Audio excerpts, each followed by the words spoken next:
Assalamualaikum warahmatullahi wabarakatuh. Salam sejahtera untuk semuanya. Saya Pak Ali dari Inside Chamber. Berikut ini adalah pembahasan untuk SD kelas 4 sampai 6, pengenalan drama ya. Ini ditayangkan Kamis tanggal 4 Juni. Oke, langsung saja pada pertanyaan pertama, bagaimana cara mengubah cerpen atau novel menjadi sebuah naskah drama? Ya, penjelasannya ada di sini. Kalau kalian lihat dan belum nonton ya, apabila belum nonton, ini adalah dua anak yang sedang ingin membuat naskah drama. Ya, ada pamannya yang membantu. Ya, ini naskah drama adalah ruang belakang. Ya, diambil dari kumpulan cerpen ya, ruang belakang itu yang diinginkan. Nah, ini sudah menemukan materinya ya. Jadi materi naskah drama bisa didapatkan dari novel, bisa didapatkan dari cerpen, bahkan menurut pamannya ini bisa dari puisi atau bahasa dalam bahkan kehidupan sehari-hari. Tapi didapat novel dan cerpen itu lebih mudah ya diadaptasi menjadi drama. Oke, kita sudah sering ya melihat novel jadi film ya, seperti novel Dylan ya, itu dari novel Bidi Baik menjadi film, bisa dijadikan drama juga ya. Nah, di sini pertanyaan pertama, bagaimana cara mengubah cerpen atau novel menjadi sebuah naskah drama? Ya, yang pertama kali kita harus lakukan, ya, yang pertama ada membaca novel dengan baik, ya, membaca dan memahami isi novel, membaca dan memahami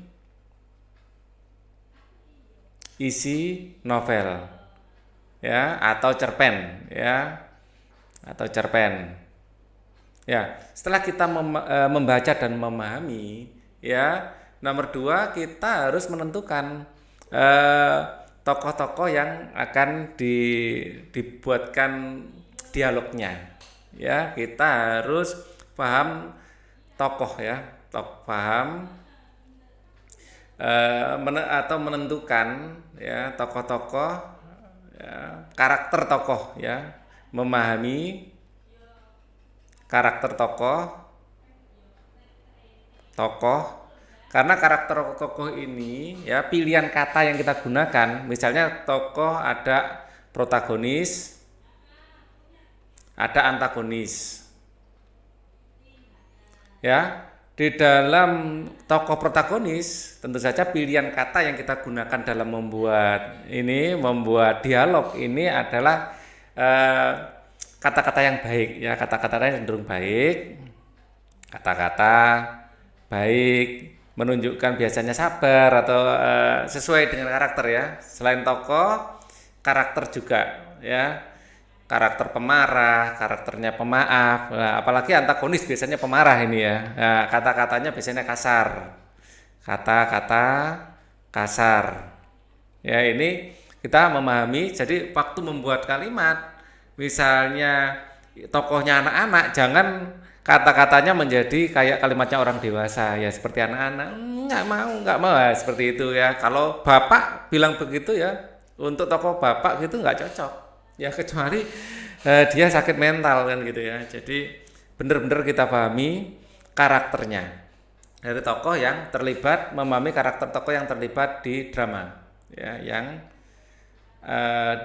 terlibat di dialog drama ya. Kita harus memahami settingnya, kita harus memahami setting atau latar tempat, latar waktu ya. Perhatikan latar ya, latar ini kita yang ketika memperhatikan latar ya. Kalau sedang di pabrik, sedang di rumah, pasti suasana yang dibawa atau dialognya, pilihan katanya beda. Di kantor ya, bahasa itu resmi atau enggak, itu penting ya untuk di latar tempat ya. Dialog di sekolah sama dialog di rumah itu beda ya. Ini adalah hal-hal yang perlu kita pelajari atau kita pahami dalam membentuk. Kemudian yang keempat tentu saja membuat dialog disesuaikan dengan isi cerita. Membuat dialog sesuai isi cerita. Kita nanti akan belajar itu juga. Kemudian pertanyaan kedua, di dalam membuat naskah drama perlu dipahami 3 unsur penting ini. Salah satunya ya penokohan, ya penokohan. Ya ini tadi sempat kita singgung penokohan. Contohnya adalah tokoh protagonis. Apakah kita tokohnya antagonis? Ya, singkatnya protagonis itu tokoh baik. Antagonis itu tokoh jahat. Dalam setiap cerita hampir selalu ada ya tokoh baik, tokoh jahatnya. Terus kemudian plot ini adalah di aliran cerita dan dialog itu pilihan kata, ya lebih ke pilihan kata. Buatlah satu adegan naskah drama yang diadaptasi dari cerpen atau novel dengan menerapkan 3 unsur tersebut. Ya, nah, kita misalnya, ya di sini sebelum bikin video ini Pak Ali nyari-nyari novel dan ada salah satu muridnya Pak Ali yang memberi novel ini. Ya, saya rasa kalian sudah pernah ya paling tidak melihat filmnya atau dengar ya Dilan.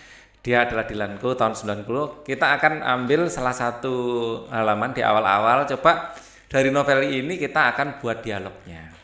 Ya. Karena Pak Ali sudah nonton filmnya walaupun belum komplit baca novelnya, ya bisa membayangkan ya Dilan seperti apa karakternya. Milia dia ada Dilan, ada Bunda ya, ada Disa, ada Wati, ya Nandan. Nggak semua akan muncul di dialog kita. Oke. Di sini kita langsung pada isi ya. Ya ini misalnya di awal-awal ada tokoh aku, namaku Milia Adnan Hussein dan seterusnya yang bisa dibuat dialog. Nah ini mulai bisa dialog. Di sini dari gambar ini ilustrasinya sudah bagus, yaitu kita baca sedikit ya.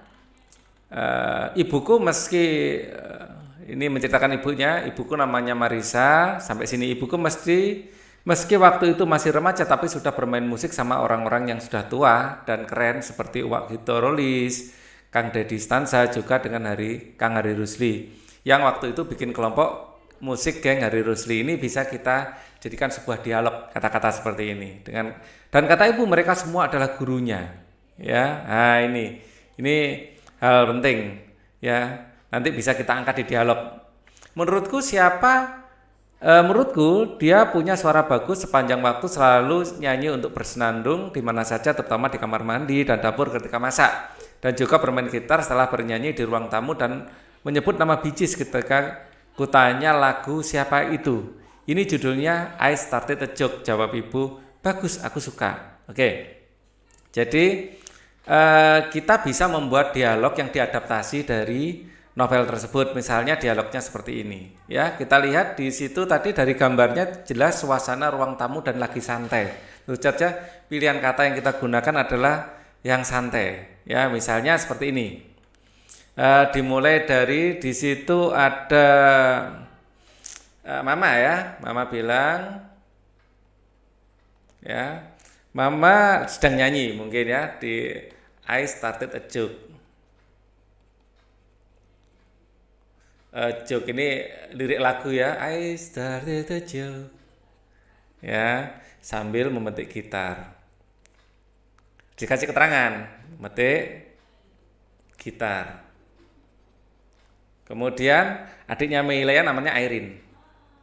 Misalnya Airin tanya dia, enak mah ini lagu siapa, ini judulnya apa gitu misalnya. Enak mah ini judulnya apa ya, sambil menggoyang-goyang pundak atau sambil minum teh misalnya ya, sambil minum teh ya gitu, sambil minum teh gitu. Enak mah ini lagunya siapa gitu ya, bukan tehnya ya, enak lagunya. Kemudian mama menjawab ya, misalnya I started a joke seperti liriknya gitu ya, I started a joke ya, sama seperti liriknya Nah, misalnya gitu. Kemudian Milia tanya. Tadi kan Milia tanya, lagu siapa tuh, Ma?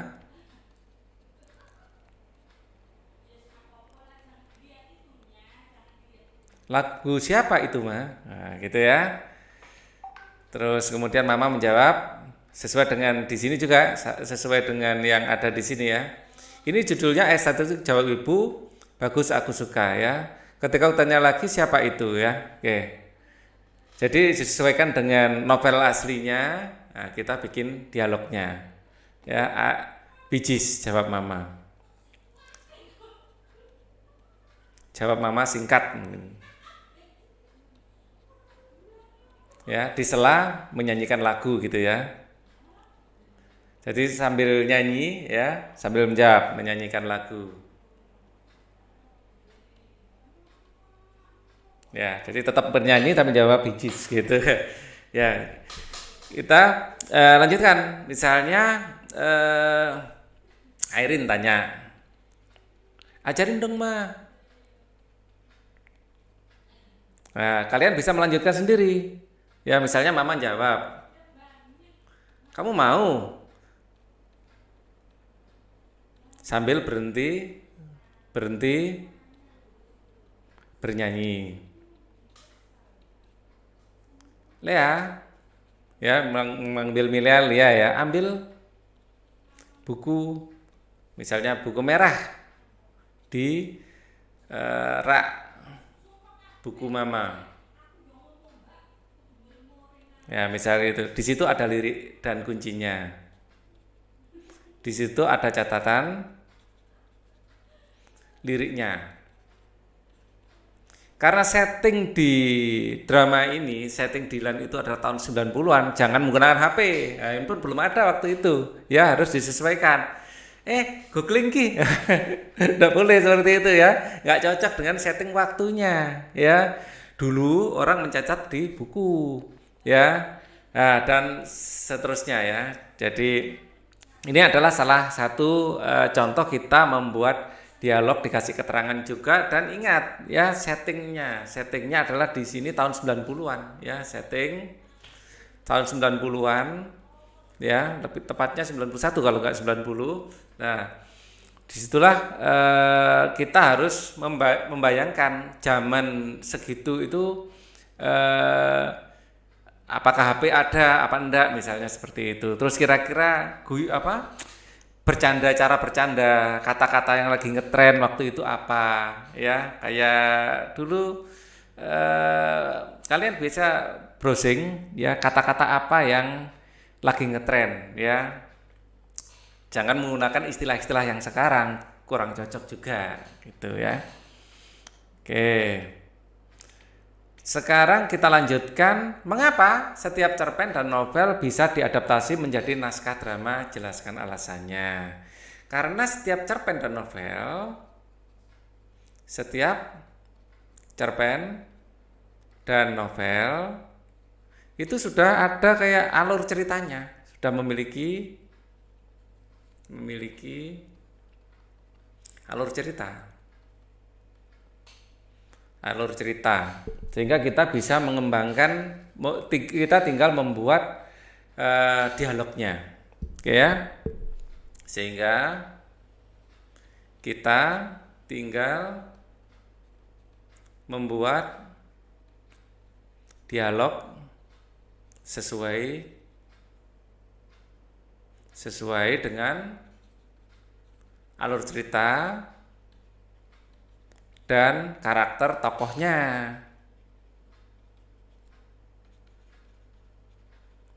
Jangan sampai misalnya tokoh Mama yang pegang gitar tadi, mah Airin ajarin dong, nggak mau bilang gitu. Enak aja belajar sendiri. Masa kalau jawabnya segitu nggak cocok ya.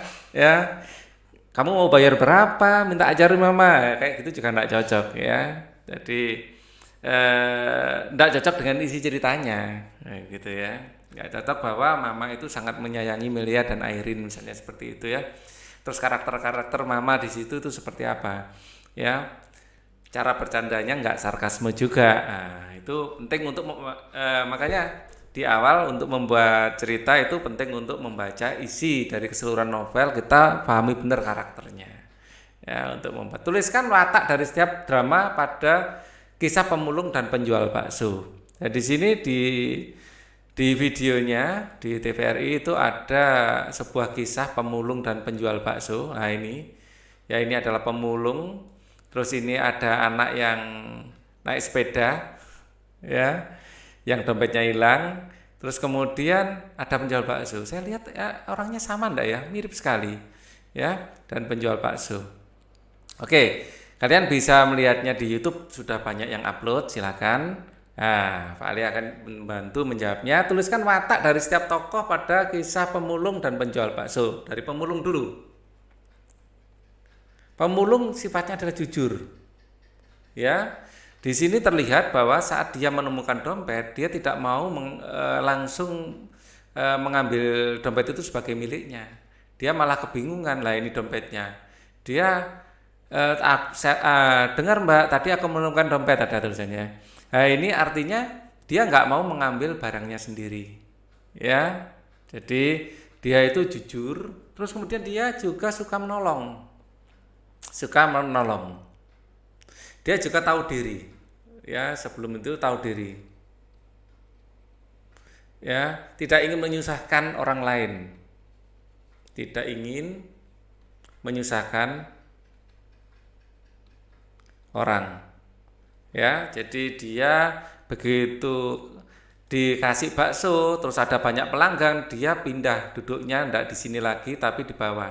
Ya, dia pindah duduk di bawah karena ada pelanggan lain, enggak mau menyusahkan. Ya, terus dia juga suka menolong, dia membantu mencuci piring, mencuci mangkok di situ ya, suka menolong. Ya, suka menolong.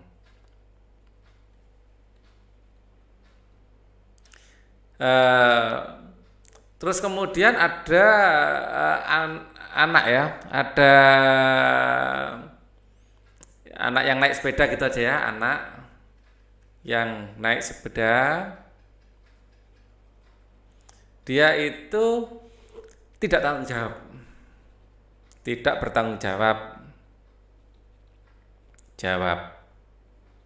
ya, karena saat dia beli bakso, ya, dan menyadari kalau dompetnya hilang, dia lari, ya. Di sini ada, dia nyari dompetnya enggak ada, ya, tahu gitu dia lari, melarikan diri, lah dia lari. Ya, artinya dia tidak bertanggung jawab. Kemudian juga dia usil atau apa, kayak suka menghina, ya, kayak sombong. Ya, di awal-awal dia terlihat sombong dengan menghina si pemulung tadi di awal-awal cerita. Ya, di sini. Ya, dia. Nah, oke, terus penjual bakso. Penjual bakso yang pertama adalah ceria. Ya, dia sambil jual itu adalah hari pertama dia jual bakso, dia bernyanyi-nyanyi, "Abang tukang bakso, saya kan bukan abang, saya kan mbak-mbak," gitu ya. Dia intinya ceria, ya. Terus dia sabar juga, sabar. Saat tahu pelanggan pertamanya melarikan diri nggak bayar, nggak marah-marah, sabar. Ya. Kemudian baik hati. Dia suka berbagi, ya, suka berbagi. Ya, saat tahu ada pemulung tadi mengembalikan dompet, ya, dia merasa melihat anak tersebut hatinya baik, maka dia berbagi bakso pada anak tersebut, walaupun anak tersebut pemulung tadi enggak bisa membayar, dikasih bakso gratis. Nah, ini adalah sifat-sifatnya, dan kita lihat kalau di cerita itu pilihan kata yang digunakan saat membuat naskah dialognya itu sudah sesuai, ya. Jadi orang yang baik hati, suka ceria gitu, kata-katanya ya ceria, ya. Oke, ini adalah jawaban dari pengenalan drama. Kita akan ketemu lagi di pembahasan yang lain. Thank you for watching. Wassalamualaikum warahmatullahi wabarakatuh.